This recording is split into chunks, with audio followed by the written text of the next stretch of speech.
Tiniyak ni Pangulong Ferdinand Marcos Jr. na maihahatid ang tulong para sa mga residenteng naapektuhan sa pananalasa ng Bagyong Aghon. Ayon kay PBBM, inatasan na nito ang Department of Social Welfare and Development, the Department of Agriculture at Department of Health na ihatid ang lahat ng tulong at suportang medikal sa mga biktima ng bagyo.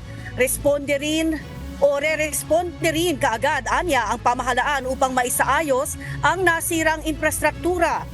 Siniguro rin ni Pangulong Marcos na may nakaantabay pang pondo para sa typhoon hit areas.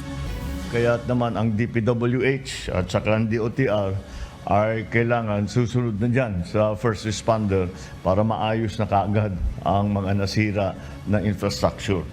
Ang DSWD ay nakapag-provide na ng 1.35 million pesos worth of assistance at merong naka-standby fund na 607.9 million na kung sakali man ay mga ngailangan tayo ay gagawin natin.